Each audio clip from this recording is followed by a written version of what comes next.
Hello दोस्तों, स्वागत है आपका टेक्निकल स्केच चैनल पर। जैसा कि हम लोगों ने कल सॉइल मैकेनिक्स के हम लोगों ने 4 वीडियो कंप्लीट कर लिए हैं। कल हमारा टॉपिक था सीपेज से लेकर प्रिंसिपल ऑफ सीपेज और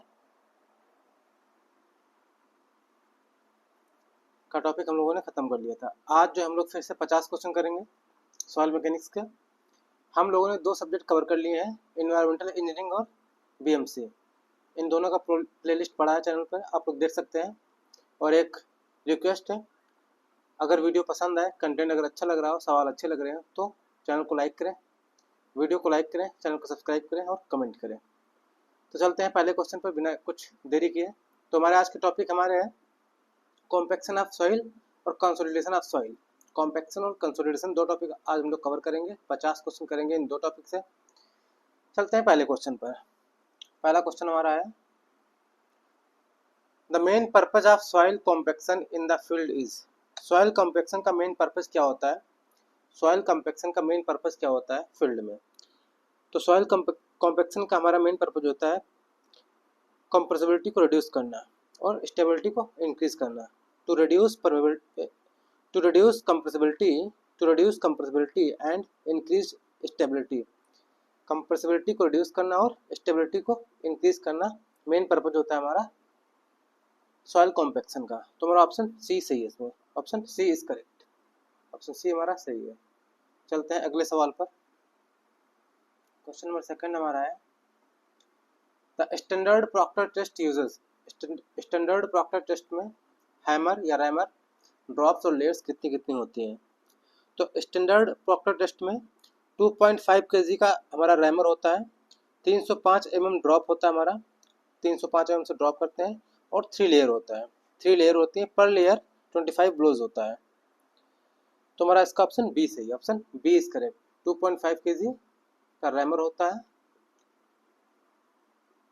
305 mm ड्रॉप होता है, 3 लेयर्स होती हैं। ये स्टैंडर्ड प्रॉक्टर टेस्ट में होता है। चलते हैं अगले सवाल पर। अगला सवाल हमारा है, modified proctor test is different from standard proctor test mainly due to. Modified proctor test standard proctor test से डिफरेंट कैसे है? तो मॉडिफाइड प्रॉक्टर टेस्ट में डिफरेंट ये है कि स्टैंडर्ड से कॉम्पैक्शन एनर्जी इसमें ज़्यादा होती है। फ़र्क स्टैंडर्ड से यही है कि इसमें कॉम्पैक्शन एनर्जी ज़्यादा होती है। कितनी? 4.5 टाइम्स ज़्यादा होती है। तो ऑप्शन हमारा ए सही है। क्या होता है? Higher energy of compaction. Higher energy of compaction, compaction energy ज़्यादा होती है मॉडिफाइड प्रॉक्टर टेस्ट में। ऑप्शन हमारा ए सही है। Option A is correct. चलते हैं अगले सवाल पर।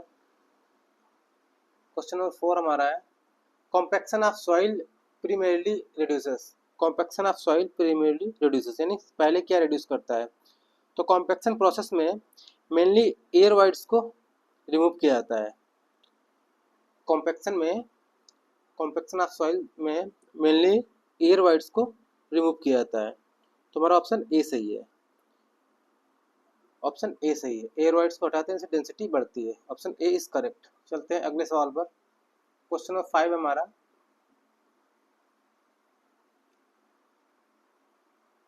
रुक जाओ। The optimum moisture content is defined as। optimum moisture content is defined as। optimum moisture content क्या होता है, उसकी डेफिनेशन क्या है, ये पूछ रहा है। The water content at which dry density is maximum। OMC वह मॉइस्चर कंटेंट है, OMC वह मॉइस्चर कंटेंट है जिस पर सॉइल का मैक्सिमम ड्राई डेंसिटी मिलता है।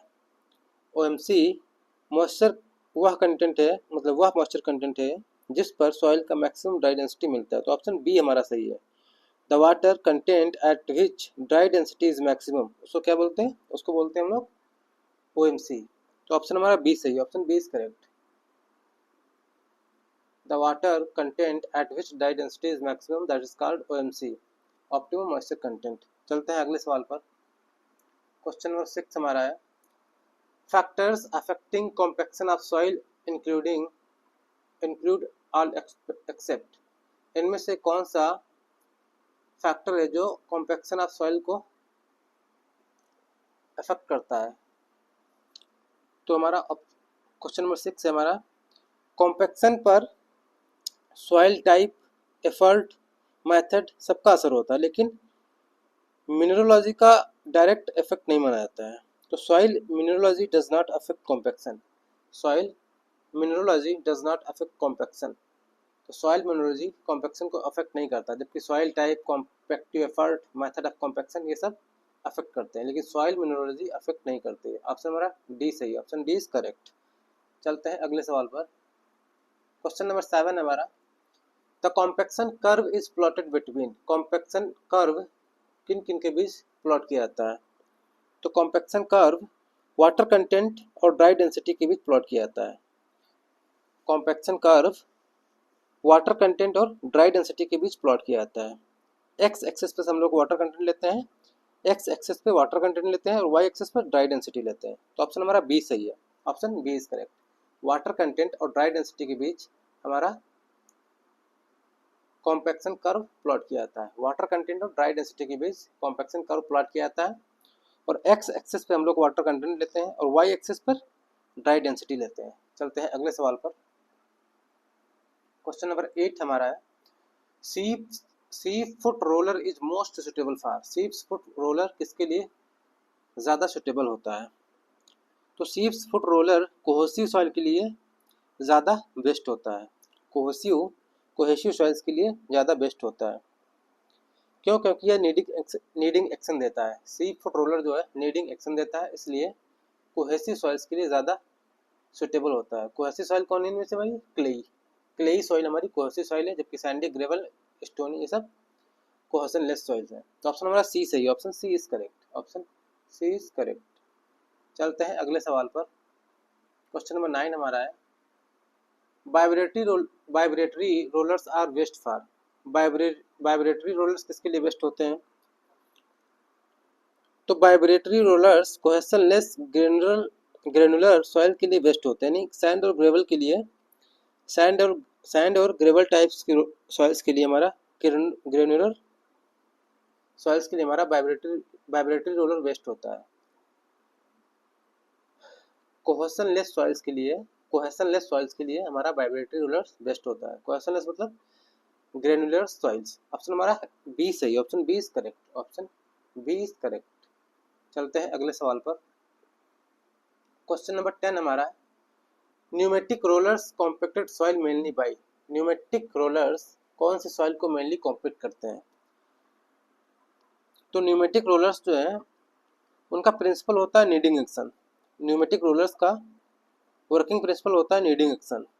तो ये सुटेबल होते हैं सिल्टी और क्लेई सॉइल्स के लिए। न्यूमेटिक रोलर्स हमारा कॉम्पैक्शन सॉइल मेनली बाय, अच्छा ये पूछ रहा सवाल कि न्यूमेटिक रोलर्स में कॉम्पैक्शन मेनली किसके थ्रू होता है, मतलब क्या एक्शन होता है उसका। तो न्यूमेटिक रोलर्स का एक्शन होता है नीडिंग मतलब गूंथना, जैसे आटा गूंथते हैं वैसे ही। तो न्यूमेटिक रोलर्स का मेन एक्शन क्या होता है? नीडिंग एक्शन होता है। और ये किसके लिए यूज होता है? न्यूमेटिक रोलर्स किस टाइप की सॉइल के लिए यूज होता है? तो न्यूमेटिक रोलर जो है सिल्टी और क्लेई सॉइल्स के लिए सुटेबल होता है, सिल्टी और क्लेई सॉइल्स के लिए सुटेबल होता है। तो हमारा ऑप्शन ए सही है, option A is correct. Kneading action होता है किसमें? न्यूमेटिक रोलर्स में। चलते हैं अगले सवाल पर। In field density control test the sand replacement method is used to determine. Field density control test में सैंड रिप्लेसमेंट मेथड में क्या डिटरमाइन किया जाता है? सैंड रिप्लेसमेंट मेथड यूज किया जाता है क्या डिटरमाइन करने के लिए? तो सैंड रिप्लेसमेंट मेथड फील्ड में इन सिटू ड्राई डेंसिटी मेजर करने के लिए यूज होता है। क्या? इन सिटू ड्राई डेंसिटी मेजर करने के लिए यूज होता है। तो हमारा सैंड रिप्लेसमेंट मेथड यूज होता है ड्राई डेंसिटी मेजर करने के लिए। तो हमारा ऑप्शन बी सही है, ड्राई डेंसिटी मेजर करने के लिए हम लोग सैंड रिप्लेसमेंट मेथड का यूज करते हैं, किसमें? फील्ड में। चलते हैं अगले सवाल पर। क्वेश्चन नंबर 12 हमारा है, core cutter method is best suited for, core cutter method किसके लिए बेस्ट होता है? तो कोर कटर मेथड कोहेसिव और सॉफ्ट सॉइल्स में बेस्ट होता है, कोहेसिव और सॉफ्ट सॉइल्स में बेस्ट होता है। सैंड और ग्रेवल में हम कोर कटर मेथड का यूज़ नहीं करते हैं। तो कोर कटर मेथड का यूज़ कहाँ करते हैं? बेस्ट सॉइल किसके लिए होता है? कोहेसिव सॉइल्स के लिए। कोहेसिव सॉइल्स के लिए कोर कटर मेथड बेस्ट होता है। तो हमारा ऑप्शन बी सही है। Option B is correct. Option B is correct. चलते हैं अगले सवाल पर। The compactive effort in standard proctor test is. Standard proctor test में कॉम्पेक्टिव एफर्ट कितना होता है? तो स्टैंडर्ड प्रॉक्टर टेस्ट में कॉम्पेक्टिव एफर्ट 594 किलोमीटर मीटर पर मीटर क्यूब होता है। 594 किलोमीटर मीटर पर मीटर क्यूब होता है। ऑप्शन हमारा ए सही है। Option A is correct.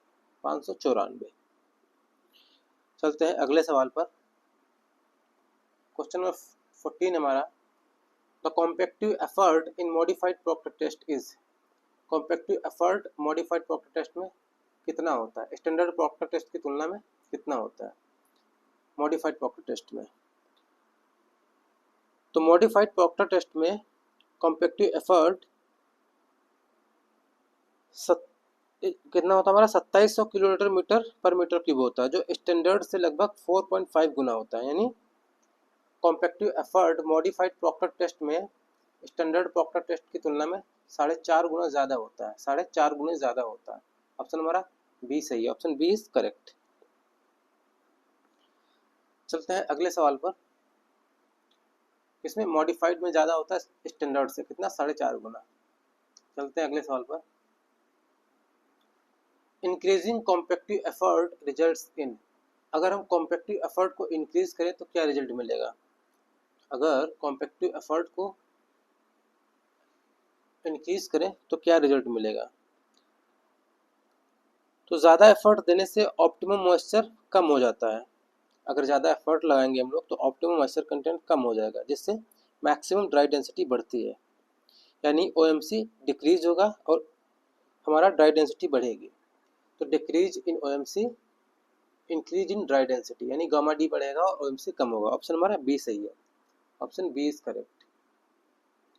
अगर हम कॉम्पेक्टिव एफर्ट बढ़ाते हैं तो हमारा OMC यानी ऑप्टिमम मॉइस्चर कंटेंट कम होगा, ड्राई डेंसिटी बढ़ेगी। चलते हैं अगले सवाल पर। क्वेश्चन नंबर 16 हमारा, the zero air wide curve represent. Zero air wide curve क्या रिप्रेजेंट करता है? जीरो एयर वाइड कर्व क्या रिप्रेजेंट करता है? तो zero air wide curve fully saturated soil को रिप्रेजेंट करता है। Zero air wide curve theoretically condition है जहाँ सॉइल फुल्ली सैचुरेटेड होती है। सॉइल फुल्ली सैचुरेटेड होती है। तो हमारा ऑप्शन ए सही है। Option A is correct. अगर एयर वाइड जीरो है इसका मतलब फुल्ली सैचुरेटेड है हमारी सॉइल, मतलब सॉइल में पूरा पानी भरा हुआ है, वाटर कंटेंट मैक्सिमम है। तो ऑप्शन हमारा ए सही है। Option A is correct. चलते हैं अगले सवाल पर। क्वेश्चन नंबर 17 हमारा है, field compaction control is exercise by measuring. Field compaction control किसके द्वारा मेजर किया जाता है? तो फील्ड कॉम्पैक्शन कंट्रोल में दो पैरामीटर्स चेक किए जाते हैं। फील्ड कॉम्पैक्शन कंट्रोल में दो पैरामीटर चेक किए जाते हैं। कौन कौन से? वाटर कंटेंट और dry density. Field compaction control में दो पैरामीटर मेजर किए जाते हैं। कौन कौन सा? Moisture content and dry density. Moisture content and dry density. Option हमारा बी सही है। यानी ड्राई डेंसिटी चेक करते हैं हम लोग और मॉइस्चर कंटेंट चेक करते हैं। किसमें? फील्ड कॉम्पैक्शन कंट्रोल मेथड में। चलते हैं अगले सवाल पर। क्वेश्चन नंबर 18 है हमारा, the compaction process in soil mainly improves. Compaction process soil में मेनली क्या इम्प्रूव करता है? तो कॉम्पैक्शन प्रोसेस सॉइल में मेनली डेंसिटी बढ़ाता है और शियर स्ट्रेंथ को इम्प्रूव करता है। कॉम्पैक्शन से सॉइल की डेंसिटी बढ़ती है, कॉम्पैक्शन से सॉइल की डेंसिटी बढ़ती है और शियर स्ट्रेंथ इम्प्रूव होती है, यानी कंप्रेसिबिलिटी कम होती है। तो ऑप्शन हमारा बी सही है। Option B is correct. Density और शियर स्ट्रेंथ इम्प्रूव होती है किससे? कॉम्पैक्शन से। चलते हैं अगले सवाल पर। 18 का हमारा बी सही है। चलते हैं अगले सवाल पर। क्वेश्चन नंबर 19 हमारा, excessive compaction beyond OMC results in. यानी ओएमसी के आगे तक अगर हम कॉम्पैक्शन कर देते हैं तो उसका रिजल्ट क्या आएगा। अगर एक्सेसिव कॉम्पैक्शन हो जाता है ओएमसी के बियॉन्ड तब उसका क्या रिजल्ट आएगा। ओएमसी से ज़्यादा पानी डालने पर सॉइल स्लरी बनाती है और डेंसिटी घट जाती है। ओएमसी से ज़्यादा अगर हम कॉम्पैक्शन कर देते हैं तो क्या होगा, ओएमसी से ज़्यादा पानी डालने पर सॉइल स्लरी बनाती है और डेंसिटी घट जाती है। तो क्या होगा, decrease in dry density. Option B हमारा सही है। Option B is correct. अगर हम एक्सेसिव कॉम्पैक्शन कर देते हैं ओएमसी के बियॉन्ड तो हमारी ड्राई डेंसिटी डिक्रीज हो जाएगी, ड्राई डेंसिटी कम हो जाएगी। चलते हैं अगले सवाल पर। क्वेश्चन नंबर 20 हमारा है, the curve representing compaction characteristics is also called. वह curve, the curve representing compaction, जो कर्व कॉम्पैक्शन को रिप्रेजेंट करता है उसके और क्या कैरेक्टरिस्टिक्स होती हैं और उन्हें क्या कहते हैं। तो water content versus dry density curve को कॉम्पैक्शन कर्व भी कहते हैं। Water density versus dry density curve को कॉम्पैक्शन कर्व भी कहते हैं। यानी जो कर्व होता है हमारा कॉम्पैक्शन का उसको और क्या कहते हैं, कॉम्पैक्शन कर्व कहते हैं। ऑप्शन नंबर बी सही है। Option B, the curve representing compaction characteristics is also called compaction curve. Option B is correct. Option B हमारा सही है। Option B is correct. चलते हैं अगले सवाल पर। क्वेश्चन नंबर 21 है हमारा, Which of the following is not a field compaction method? इनमें से कौन एक field compaction method नहीं है।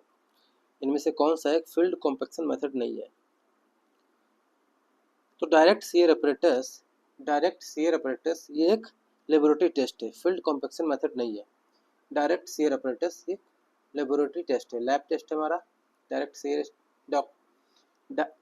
सीयर अपरेटस ये हमारा लैब टेस्ट है। बाकी C4 roller, vibratory roller, pneumatic rollers हैं सब, इनके थ्रू भी हम लोग समझ सकते थे। ये सब फील्ड का टेस्ट है और लैब का टेस्ट हमारा क्या है, डायरेक्ट सीयर अपरेटस। चलते हैं अगले सवाल पर। The maximum dry density is obtained when. Maximum dry density कब ऑब्टेन किया जाता है, जब हमारा एयर वाइड 0 हो जाता है तो हमें मैक्सिमम ड्राई डेंसिटी मिल जाती है थ्योरेटिकली। तो हमारा अगर वाइड रेशियो 0 है तो ड्राई डेंसिटी मैक्सिमम मिलती है हमें। तो ऑप्शन हमारा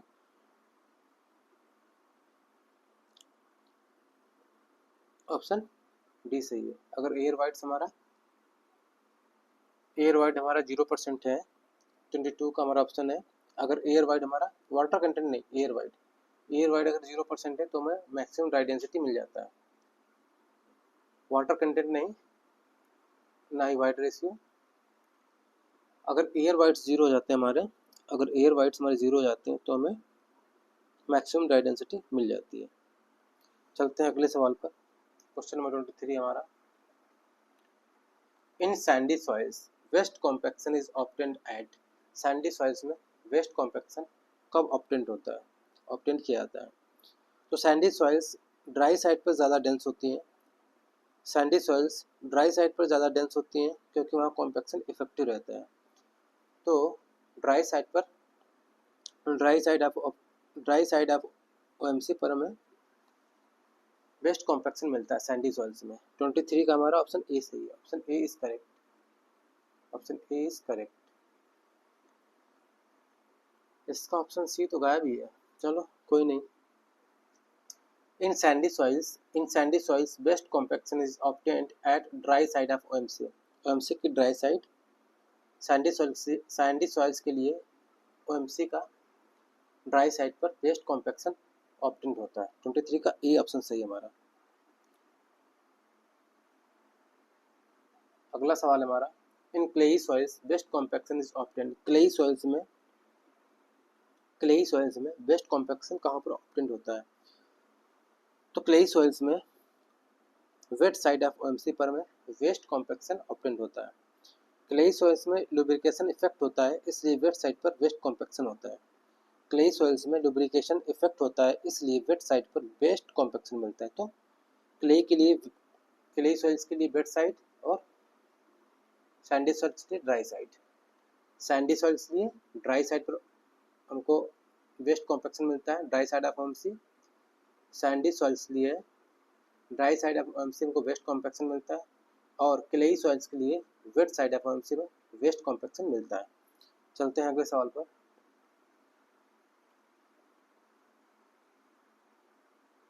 Procter test are perform to determine, proctor test क्या डिटरमाइन करने के लिए परफॉर्म किया जाता है? तो प्रॉक्टर टेस्ट का मेन पर्पज होता है सॉइल का MMD, MDD और OMC फाइंड करना, यानी मैक्सिमम ड्राई डेंसिटी और ऑप्टिमम मॉइस्चर कंटेंट निकालना। प्रॉक्टर टेस्ट का मेन काम होता है मैक्सिमम ड्राई डेंसिटी और ऑप्टिमम मॉइस्चर कंटेंट को फाइंड करना। तो ऑप्शन नंबर बी सही है, ऑप्शन बी इज करेक्ट। क्या निकालते हैं? MDD यानी मैक्सिमम ड्राई डेंसिटी और OMC यानी ऑप्टिमम मॉइस्चर कंटेंट निकाला जाता है किससे? प्रॉक्टर टेस्ट से। प्रॉक्टर टेस्ट से हम लोग क्या फाइंड करते हैं? मैक्सिमम ड्राई डेंसिटी और ऑप्टिमम मॉइस्चर कंटेंट। चलते हैं अगले सवाल पर। क्वेश्चन नंबर हमारा, यहाँ से हमारे कंसोलिडेशन के क्वेश्चन स्टार्ट हो रहे हैं, कंसोलिडेशन ऑफ सॉइल के। तो इसका पहला सवाल है हमारा, compaction is a dash process while consolidation is a dash process, यानी कॉम्पैक्शन किसका प्रोसेस है, कंसोलिडेशन किसका प्रोसेस है? तो हमारा जो कॉम्पैक्शन है ये इंस्टेंटेनियस प्रोसेस है। कॉम्पैक्शन हमारा इंस्टेंटेनियस प्रोसेस है, जबकि कंसोलिडेशन हमारा टाइम डिपेंडेंट प्रोसेस है। कॉम्पैक्शन हमारा तुरंत हो जाता है यानी इंस्टेंटेनियस है, और कंसोलिडेशन में टाइम लगता है, कंसोलिडेशन में टाइम लगता है, वो टाइम डिपेंडेंट है। तो हमारा ऑप्शन बी सही है। कॉम्पैक्शन कैसा है? इंस्टेंटेनियस। कंसोलिडेशन कैसा है? Time dependent. ऑप्शन हमारा बी सही है, option B is correct, option B is correct. चलते हैं अगले सवाल पर। The theory of consolidation was proposed by, theory of consolidation किसने दिया था? थ्योरी ऑफ कंसोलिडेशन किसने दिया था? तो सॉइल मैकेनिक्स के पिताजी यानी father of soil mechanics Karl Terzaghi ने कंसोलिडेशन थ्योरी दी थी। कब? 1923 में। Father of soil mechanics Karl Terzaghi ने थ्योरी ऑफ कंसोलिडेशन दिया था। थ्योरी ऑफ कंसोलिडेशन का कॉन्सेप्ट किसने दिया? कार्ल ट्रेज़ागी ने। ऑप्शन नंबर बी सही है, ऑप्शन बी इज करेक्ट। चलते हैं अगले सवाल पर। क्वेश्चन नंबर 28 हमारा है, consolidation is significant in, consolidation किसमें सिग्निफिकेंट होता है? तो कंसोलिडेशन क्लेई यानी कोहेसिव सॉइल्स में सिग्निफिकेंट होता है, क्योंकि उनमें परमेबिलिटी बहुत कम होती है और ड्रेनेज स्लो होता है। तो कंसोलिडेशन हमें कहाँ देखने को मिलता है? क्लेई सॉइल्स के लिए, एक कोहेसिव सॉइल्स में। किसमें? कोहेसिव सॉइल्स में या क्लेई सॉइल्स में हमें कंसोलिडेशन देखने के लिए मिलता है। क्यों? क्योंकि क्लेई सॉइल्स में या कोहेसिव सॉइल्स में परमेबिलिटी बहुत कम होती है और ड्रेनेज बहुत स्लो होता है। हमारा ऑप्शन बी सही, option B is correct, option B is correct, option B is correct.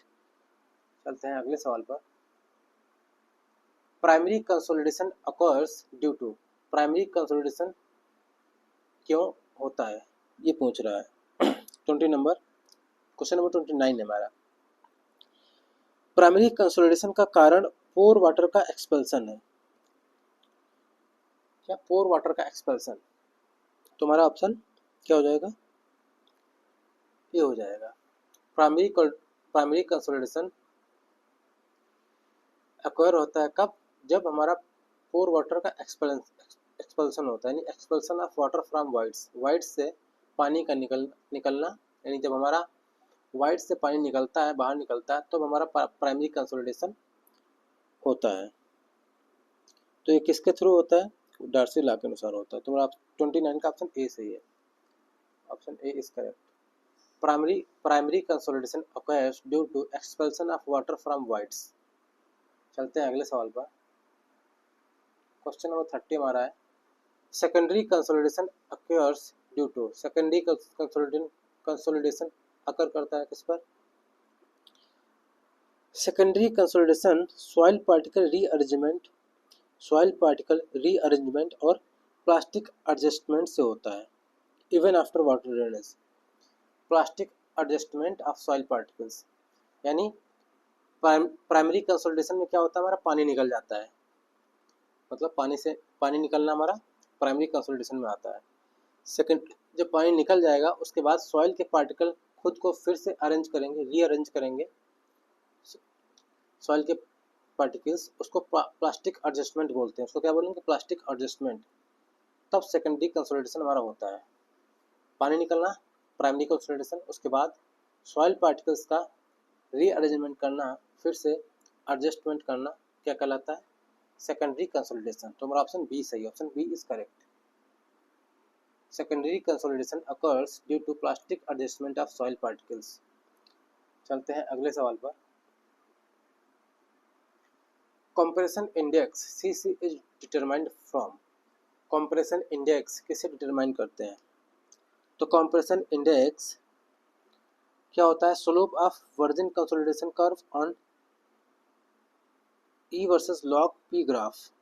E log P curve से डिटरमाइन करते हैं हम। ई लॉग पी कर्व से हम लोग कंप्रेशन इंडेक्स को डिटरमाइन करते हैं। तो हमारा ऑप्शन बी सही है। ई लॉग पी कर्व से हम लोग कंप्रेशन इंडेक्स डिटरमाइन करते हैं। चलते हैं अगले सवाल पर। क्वेश्चन नंबर 32 है हमारा। The coefficient of consolidation is expressed in. Coefficient of consolidation को एक्सप्रेस किया जाता है किस यूनिट में? तो कोफिशिएंट ऑफ कंसोलिडेशन का यूनिट होता है एरिया पर टाइम। एरिया पर टाइम, एरिया मतलब सेंटीमीटर स्क्वायर पर सेकंड। सेंटीमीटर स्क्वायर पर सेकंड या मीटर स्क्वायर पर सेकंड। सेंटीमीटर स्क्वायर पर सेकंड, सेंटीमीटर स्क्वायर पर सेकंड या मीटर स्क्वायर पर सेकंड, ये यूनिट होता है हमारा। ये यूनिट होता है हमारा किसका? कोफिशिएंट ऑफ कंसोलिडेशन सीवी का। ऑप्शन हमारा ए सही, option A is correct, option A is correct. चलते हैं अगले सवाल पर। क्वेश्चन नंबर 33 हमारा है। The coefficient of volume compressibility. The coefficient of volume compressibility is defined as. Coefficient of volume compressibility का डेफिनेशन क्या होता है? ये पूछ रहा है। तो कैसे उसको हम डिफाइन करते हैं एमवी को, ये पूछ रहा है।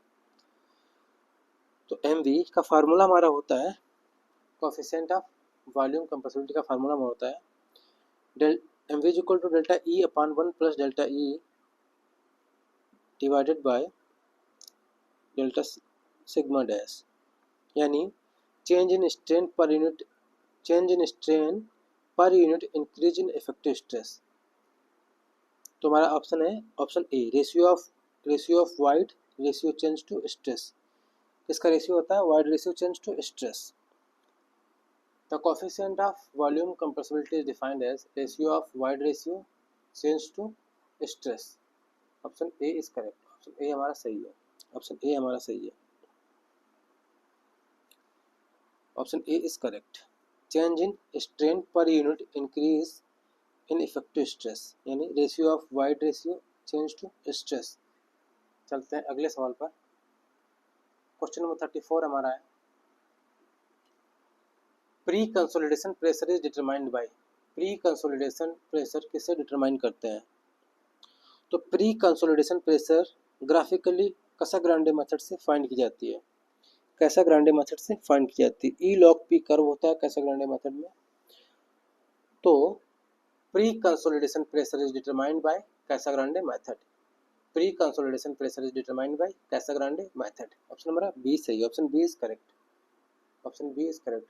Pre consolidation pressure is determined by Casagrande method. चलते हैं अगले सवाल पर। Over consolidated soil is one that. Over consolidated soil कौन सी होती है? तो ओवर कंसोलिडेटेड सॉइल वह सॉइल होती है जिसने पास्ट में प्रेजेंट ओवरबर्डन से ज़्यादा प्रेशर वियर किया हो, यानी ऐसी सॉइल जिसमें पास्ट पर वर्तमान से ज़्यादा प्रेशर लगा हो कभी, तो वो क्या होती है? वो हमारी होती है ओवर कंसोलिडेटेड सॉइल, यानी ऐसी सॉइल जिसने आज के पहले इससे ज़्यादा कंसोलिडेशन बियर किया हो।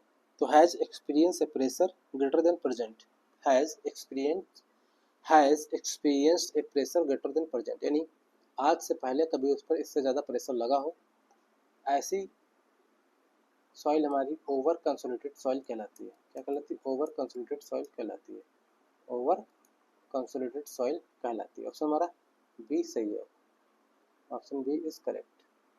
चलिए कोई बात नहीं, चलते हैं अगले सवाल पर। क्वेश्चन नंबर 36 हमारा। Normally consolidated soil is one that, normally consolidated soil कौन सी होती है? तो नॉर्मली कंसोलिडेटेड सॉइल वह सॉइल है जिसने प्रेजेंट इफेक्टिव स्ट्रेस, जिसका प्रेजेंट इफेक्टिव स्ट्रेस ही मैक्सिमम पास्ट इफेक्टिव स्ट्रेस हो, यानी जो अभी उस पर इफेक्टिव लग रहा है, स्ट्रेस लग रहा है, जो अभी उस पर जो इफेक्टिव स्ट्रेस लग रहा है वही उसका पास्ट इफेक्टिव स्ट्रेस से ज़्यादा हो। Normally consolidated soil is one that, normally consolidated soil वह सॉइल है जिस पर अभी जो प्रेशर लग रहा है, जो इफेक्टिव स्ट्रेस लग रहा है वह पहले कभी ना लगा हो, यानी अभी जो इफेक्टिव स्ट्रेस लग रहा है वही सबसे ज़्यादा हो, तो उसको क्या बोलेंगे? नॉर्मली कंसोलिडेटेड सॉइल, यानी has present overburden equal to maximum past pressure, equal to maximum past pressure, या पास्ट में उतना ही ज़्यादा लगा हो, इससे ज़्यादा ना लगा हो। ऑप्शन नंबर बी सही है। फिर से समझो, नॉर्मली कंसोलिडेटेड सॉइल क्या होती है? नॉर्मली कंसोलिडेटेड सॉइल वह सॉइल है जिस पर पास्ट में भी उससे ज़्यादा कभी बर्डन ना हो, यानी पास्ट में भी उससे ज़्यादा कभी इफेक्टिव स्ट्रेस ना लगा हो, और अभी जो लग रहा है वो बराबर हो, पास्ट में जो इफेक्टिव स्ट्रेस लगा है और जो वर्तमान में लग रहा है वो बराबर हो, उससे ज़्यादा नहीं होना चाहिए, तो वो क्या आ जाएगी? नॉर्मली कंसोलिडेटेड क्ले या सॉइल, नॉर्मली कंसोलिडेटेड सॉइल। चलते हैं अगले सवाल पर।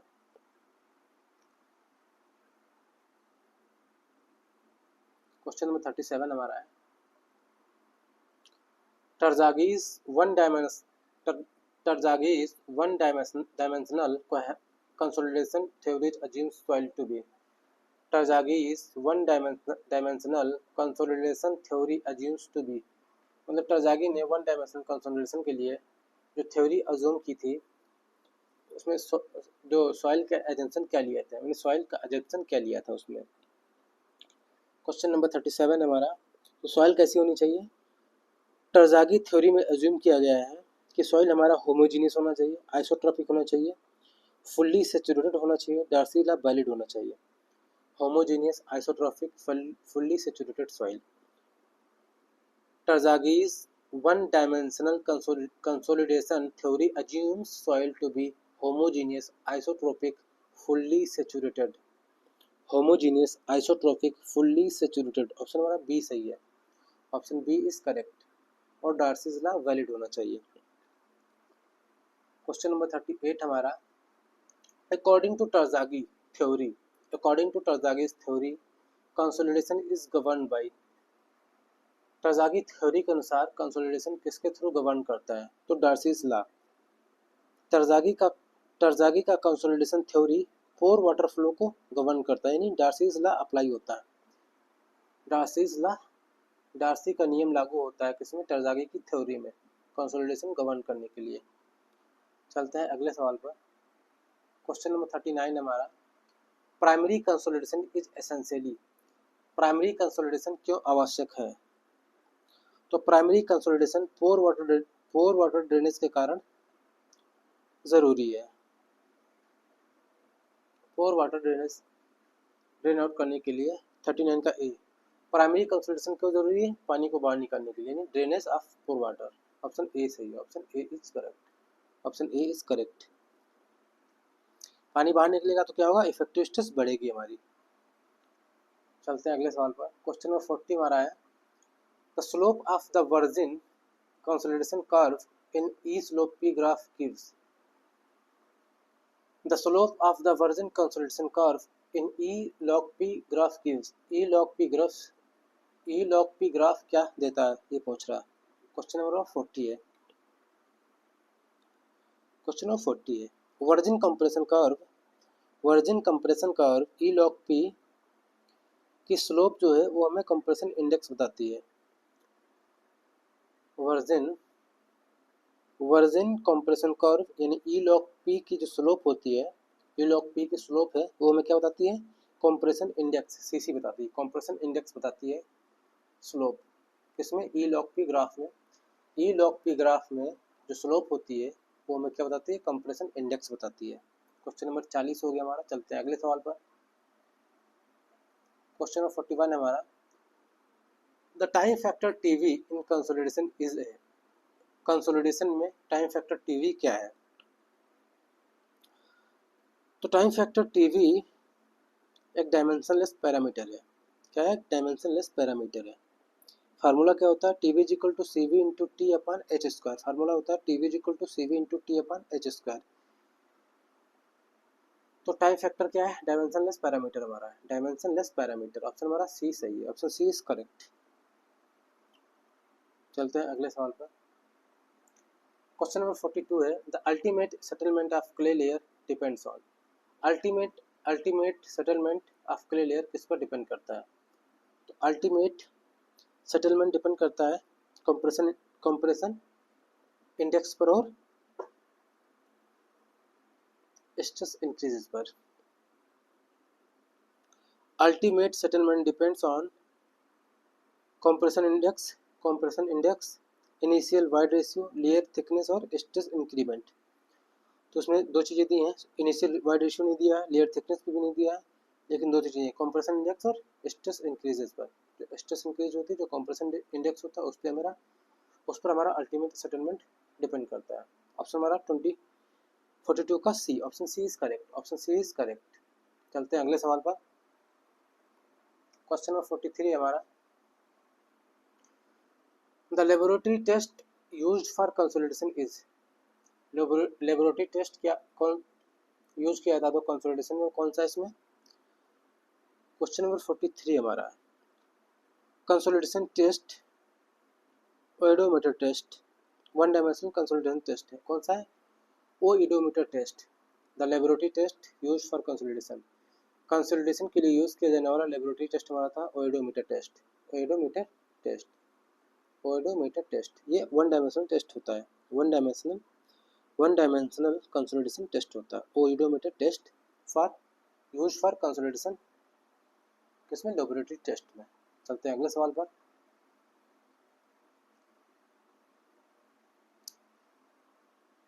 The relationship between C and liquid limit, यानी कंप्रेशन इंडेक्स और लिक्विड लिमिट में क्या रिलेशनशिप होता है, क्या रिलेशन है किसमें? कंप्रेशन इंडेक्स और लिक्विड लिमिट में।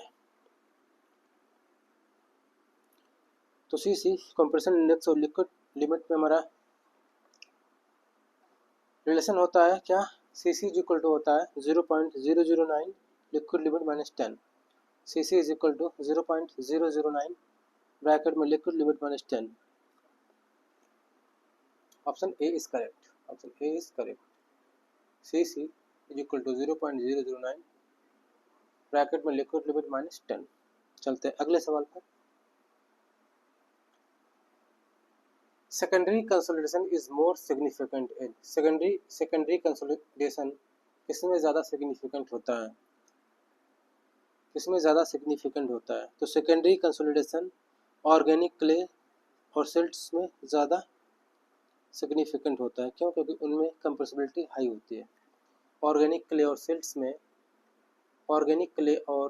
में सेकेंडरी कंसोलिडेशन ज़्यादा सिग्निफिकेंट होता है। क्यों? क्योंकि उनमें हाई कंप्रेसिबिलिटी होती है। चलते हैं अगले सवाल पर। क्वेश्चन नंबर 46 हमारा, in Terzaghi's theory drainage of soil takes place in. Terzaghi theory में ड्रेनेज कैसे होता है सॉइल में? तो टरजागी थ्योरी में हम अज्यूम करते हैं कि हमारा ड्रेनेज वन डायमेंशनल है और वर्टिकल डायरेक्शन में होता है।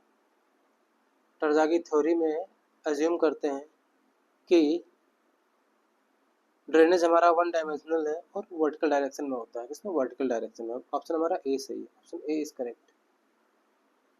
Drainage of soil takes place in vertical direction only. चलते हैं अगले सवाल पर। क्वेश्चन नंबर 47 है, इन if drainage is allowed from both sides of a clay layer, the time required for consolidation is। कह रहा अगर एक क्ले लेयर में ड्रेनेज हमारा दोनों साइड से अलाउ कर दिया जाए तो टाइम कितना लगेगा? 47 का, अगर ड्रेनेज दोनों साइड से अलाउ कर दिया जाए तो टाइम हमारा आधा हो जाएगा, यानी आधा टाइम लगेगा, समय भी हाफ हो जाएगा। अगर डबल ड्रेनेज अप्लाई कर दिया जाए, दोनों साइड में अगर ड्रेनेज पाथ दे दिया जाए तो हमारा जो रिक्वायर्ड टाइम है हाफ हो जाएगा। तो ऑप्शन हमारा 47 का ऑप्शन हमारा ए हो जाएगा, half of single drainage, half of single drainage, option A is correct.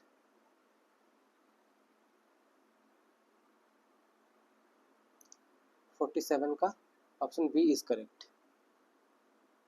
Option B is correct, half of single drainage, half of single drainage, option B is correct. चलते हैं अगले सवाल पर। क्वेश्चन नंबर 48 हमारा है, coefficient of consolidation depends on, coefficient of consolidation किस पर depend करता है?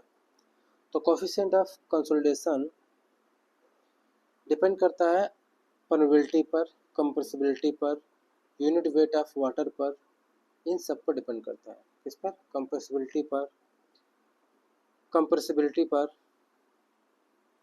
यूनिट वेट ऑफ वाटर पर और परमेबिलिटी पर। तो हमारा ऑप्शन ए सही है, option A is correct. Compressibility और परमेबिलिटी दोनों पर डिपेंड करता है। और किस पर डिपेंड करता है? और डिपेंड करता है वाटर कंटेंट पर भी, यानी यूनिट वेट ऑफ वाटर पर भी। Answer is a. चलते हैं अगले सवाल पर। क्वेश्चन नंबर 49 हमारा है, the settlement of normally consolidated soil under A given stress increment is, the settlement of normally consolidated soil under A given stress increment is, यानी सेटलमेंट नॉर्मली कंसोलिडेटेड क्ले का, normally consolidated soil का अगर settlement होता है under ए given stress, तो increment क्या होगा? तो नॉर्मली कंसोलिडेटेड सॉइल में सेटलमेंट ज़्यादा होता है, जबकि ओवर कंसोलिडेटेड सॉइल में कम होता है। तो ऑप्शन ए हमारा सही है, ग्रेटर होगा देन ओवर कंसोलिडेटेड सॉइल में। नॉर्मली कंसोलिडेटेड सॉइल में क्या होता है? सेटलमेंट ज़्यादा होता है, किसकी तुलना में? ओवर कंसोलिडेटेड सॉइल की तुलना में। ऑप्शन हमारा ए सही है, option A is correct, option A is correct. चलते हैं आज के लास्ट सवाल पर। हमारा लास्ट क्वेश्चन है हमारा, the Casagrande method is used for determination of, Casagrande method क्या डिटरमाइन करने के लिए यूज किया जाता है? तो Casagrande method graphically pre consolidation pressure find करने के लिए यूज होता है।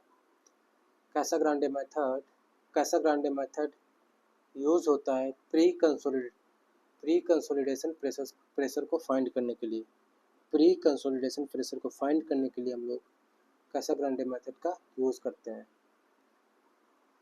Pre consolidated